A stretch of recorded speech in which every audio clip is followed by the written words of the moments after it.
সেই কথাই প্রিয়জনদের নিয়ে ঈদ করতে ছুটে যাচ্ছেন নিজ নিজ গন্তব্যে। যাত্রার খবর জানাতে মহাখালী বাস টার্মিনাল থেকে আমাদের সঙ্গে যুক্ত হচ্ছেন সহকর্মী মাঝার ইমন।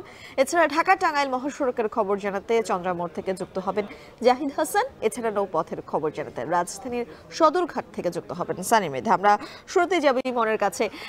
ইমন, আপনার কাছে জানতে চাই মহাখালী বাস টার্মিনাল থেকে কোন কোন রুটের বাস ছেড়ে যাচ্ছে এবং যাত্রীর চাপ কেমন? আমরা একটা অভিযোগ কিন্তু গত কয়েকদিন ধরে শুনেছি, বাস মালিকরা একটু বাড়তি ভাড়া আদায় করছেন।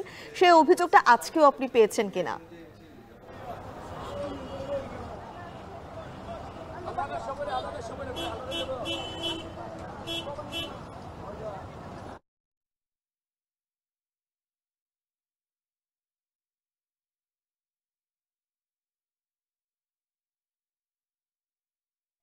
আমি এই মুহূর্তে রয়েছি রাজধানীর মহাখালী বাস টার্মিনালে। যেমনটি বলছিলেন যে আসলে ঈদমুখী মানুষের যে যাত্রা সেটি কিন্তু সকালবেলা থেকে আমি দেখছি বিভিন্ন বাস টার্মিনালে ঘুরেছে। এখন এই মহাখালী বাস টার্মিনালের চিত্র যদি আমি একটু বিস্তারিত বলতে চাই তাহলে দুপুরবেলা তপ্ত রোদে আসলে যাত্রীর যে আনাগোনা সেটি কিন্তু অনেকটাই কমেছে এবং সকালবেলা যে চিত্র ছিল আমি যদি একটু বর্তমান যে চিত্র যদি একটু দেখাতে চাই সেটি একেবারে দেখাই যাবে যে যাত্রীদের যে ভিড় সেই ভিড়ের বিষয়টি সেটি কিন্তু রয়েছে, তবে সকালবেলার তুলনায় কিছুটা কমেছে এবং যাত্রীদের আজকের দিনের ঈদযাত্রার বেশিরভাগ যাত্রী কিন্তু অগ্রিম টিকিট কাটা যাত্রীরাই কিন্তু তাদের যে যাত্রা বিভিন্ন গন্তব্যে সেটি তারা করছেন। পাশাপাশি আজকে টিকিট কেটে আজকের দিনের যাত্রা করার সংখ্যাও যাত্রীর সংখ্যাও কিন্তু অনেকটা বাড়ছে এবং সেই চিত্র কিন্তু বাস টার্মিনালগুলোতে দেখা যাচ্ছে এবং যাত্রীরা এক্ষেত্রে কিছুটা টিকিটের দাম বেশি রাখার অভিযোগ করছেন অনেক ক্ষেত্রে। যেমন ঢাকা ময়মনসিংহ রুটের যে স্বাভাবিক সময়ের ভাড়া সেই ভাড়া কিন্তু এবছর ঈদে অর্থাৎ এই কয়েকদিনের কিন্তু 200 থেকে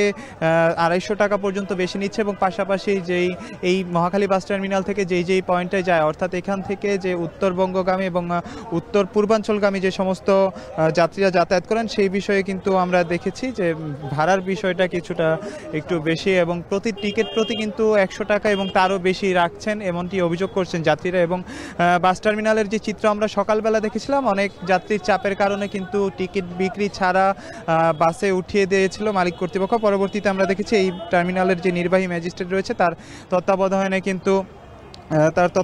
কিন্তু এই শৃঙ্খলা ফিরিয়ে নিয়ে এসেছিল। এবং পাশাপাশি আমি একাধিক টার্মিনালে গিয়েছি, সকালবেলা সায়দাবাদ বাস টার্মিনাল দেখেছি, গাবতলী বাস টার্মিনালে সড়ক উপদেষ্টা পরিদর্শন করেছেন। সার্বিক যে পরিস্থিতি রয়েছে সড়কপথে ঘরমুখী মানুষের যে ঈদযাত্রা সেটি কিন্তু স্বাভাবিকভাবে এবং স্বাচ্ছন্দ্যে হচ্ছে, তবে কিছু কিছু ক্ষেত্রে কয়েকটি স্থানে যে অতিরিক্ত ভাড়া নেওয়ার অভিযোগ রয়েছে সেটিও কিন্তু যেই নির্বাহী ম্যাজিস্ট্রেট বা আইনশৃঙ্খলা বাহিনী রয়েছে তারাও কিন্তু তদারকি করছে।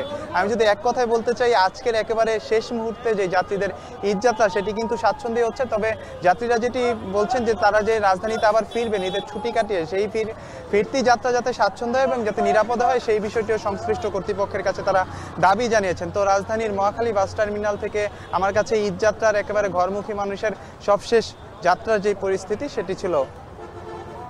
এবারে আমরা যাব সহকর্মী জাহিদ হাসানের কাছে, তিনি আছেন টাঙ্গাইল মহাসড়কের চন্দ্রার মোড়ে। জাহিদ, আমরা তো ইমনের কথা শুনছিলাম, আপনার কাছে জানতে চাই আপনি যেহেতু মহাসড়কে রয়েছেন সেখানে আসলে ব্যস্ততা কেমন দেখছেন? যানজট চোখে পড়েছে কিনা, নাকি নির্বিঘ্নেই যাত্রীরা সাধারণভাবেই যানজটহীনভাবেই চলাচল করে বাড়ি ফিরতে পারছেন, একটু জানাবেন।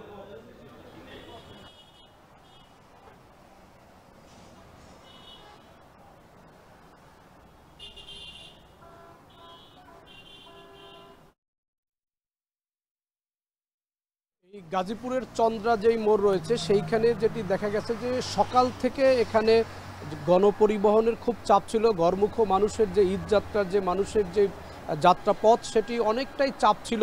সকালে চন্দ্রার এখানে এসে দেখা গেছে যে লম্বা সারি ছিল যানবাহনের এবং খুব ধীর গতিতে এই যানবাহনগুলো চলছিল, কারণ এখানে বড় রকম একটি জ্যাম তৈরি হয়েছিল।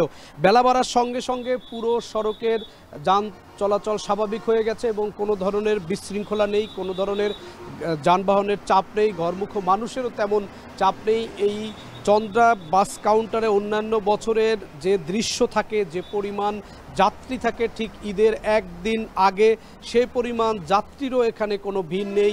অন্যান্য বছর এখানে উপচে পড়া ভিড় থাকে। একই সঙ্গে সড়কের শৃঙ্খলা রক্ষায় পুলিশ এবং সেনাবাহিনী কাজ করছে, এটিও এইবারে জনদুর্ভোগ কমার একটি মূল কারণ, ঘরমুখো মানুষের দুর্ভোগ কমে যাওয়ার পেছনে বড় একটি কারণ, এবং এই বাস টার্মিনালে যাতে যত্রতত্র গাড়ি পার্কিং এবং যেখানে সেখানে যাত্রী যাতে না তুলতে পারে সে বিষয়ের দিকে সেনাবাহিনী খুবই তৎপর রয়েছে। এবং সকাল থেকেই এই চন্দ্রা এখানে দেখতে পাচ্ছি যে সেনাবাহিনীর একটি টিম তারা তাৎক্ষণিকভাবে এই সড়ক যাতে স্বাভাবিক থাকে এবং যাতে কোনো ধরনের যানজট তৈরি না হয়, ভোগান্তিতে না পড়তে হয় ঘরমুখো মানুষের, সে বিষয়ে তাদের তৎপরতা খুবই লক্ষণীয় ছিল। একই সঙ্গে এই সড়কের কাজগুলো শেষ হয়ে যাওয়ার কারণে উত্তরবঙ্গের মানুষের অন্যান্য বছর ঈদে যে পরিমাণ ভোগান্তি শেষ হতো এবং যে পরিমাণ ভোগান্তিতে পড়তে হতো এবং উত্তরবঙ্গের মানুষের যে সময় লাগতো, যে পরিমাণ সময় নষ্ট হতো, তার কোনো কিছুই এবারে হচ্ছে না। এবারে চিত্রটি পুরোই ভিন্ন। এবারে মানুষ খুব নির্বিঘ্নে, খুব স্বাচ্ছন্দ্যে নিজেদের মতো করে আপন মনে তারা বাড়ি যাচ্ছেন। একই সঙ্গে বাসগুলো সঠিক সময় কাউন্টার থেকে ছেড়ে যাচ্ছে, কারণ বেশিক্ষণ এখানে কাউন্টারে তাদেরকে অবস্থান করতে দিচ্ছে না। এখানে আইনশৃঙ্খলা বাহিনীর দায়িত্বে যারা রয়েছেন, পুলিশ রয়েছেন, তারাও তৎপরতা চালাচ্ছেন। একই সঙ্গে সড়কেও কোনো ধরনের দুর্ঘটনা না ঘটার কারণে বা সড়ক স্বাভাবিক থাকার কারণে এবং সড়কের যেই অসমাপ্ত কাজগুলো ছিল সেই কাজগুলো সম্পন্ন হয়ে যাওয়ার কারণে সড়কও পুরোপুরি প্রস্তুত। এ কারণে এই রংপুর, রাজশাহী অঞ্চলের মানুষগুলো এবার ঢাকা থেকে নির্বিঘ্নে চলে গেছে। এবং যেহেতু লম্বা ছুটি ছিল, একই সঙ্গে শিক্ষা প্রতিষ্ঠানও রমজানের শুরুতেই বন্ধ করে দেওয়া হয়েছিল, সব কিছু মিলে এবারের ঈদ খুবই নির্বিঘ্নে এবং শান্তিপূর্ণভাবে, ভোগান্তি ছাড়া মানুষ তাদের আপনজনদের কাছে যাচ্ছেন, ঈদের আনন্দ ভাগাভাগি করার জন্য তারা বাড়িতে যাচ্ছেন। এটি সবচেয়ে বড় খবর। এবারে আমরা যাব সহকর্মী সানি মৃধার কাছে। সানি, আমরা তো মহাসড়কের খবর শুনছিলাম সহকর্মী জাহিদ হাসানের কাছ থেকে। আপনার কাছে জানতে চাই যে আমরা তো প্রতি বছরই দেখি আসলে ঈদের আগে শেষ মুহূর্তে যখন লঞ্চগুলো ছেড়ে যায় তারা অতিরিক্ত যাত্রী নিয়ে যাত্রা করেন। এবার কি আসলে তেমন কোনো চিত্র আপনার চোখে পড়েছে কিনা এবং লঞ্চের ক্ষেত্রে আসলে বাড়তি ভাড়া আদায়ের কোনো অভিযোগ পেয়েছেন কিনা?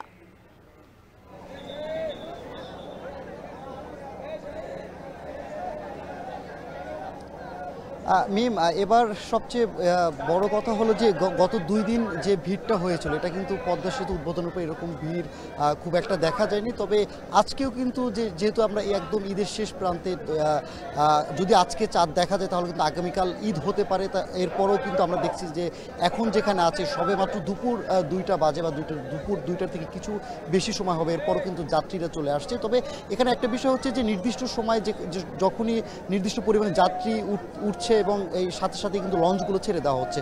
পাশাপাশি কিন্তু এখানে আমরা যতক্ষণ এখানে ছিলাম এখানে কিন্তু বিভিন্ন আইন শৃঙ্খলা রক্ষাকারী বাহিনীর সদস্যরা এখানে সক্রিয় ছিল।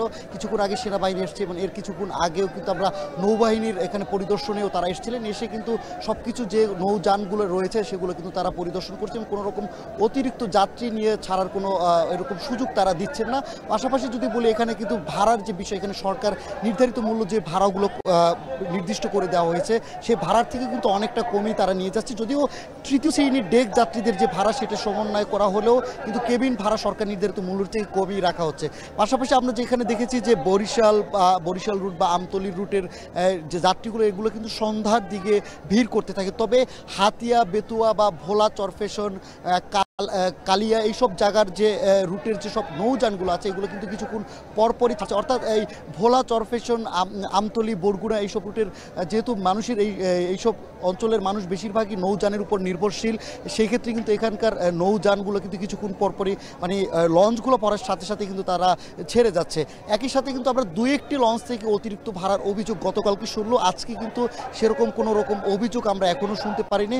আমরা এখনও দেখতে পাচ্ছি যে কেবলমাত্র 2টা বাজলেও কিন্তু নৌযানের যে যাত্রীদের যে আনাগোনা সেটা কিন্তু বেশ ভালোই উপস্থিতি করা যাচ্ছে। তবে গত শুক্রবার আর শনিবার যে পরিমাণে যাত্রী উপস্থিতি আমরা দেখেছিলাম সেই পরিমাণে এখন পর্যন্ত হয়নি। তবে এখনও যেহেতু সময় অনেকটা বাকি রয়েছে, সন্ধ্যা নাগাদ বোঝা যাবে যে কী পরিমাণে যাত্রী হচ্ছে।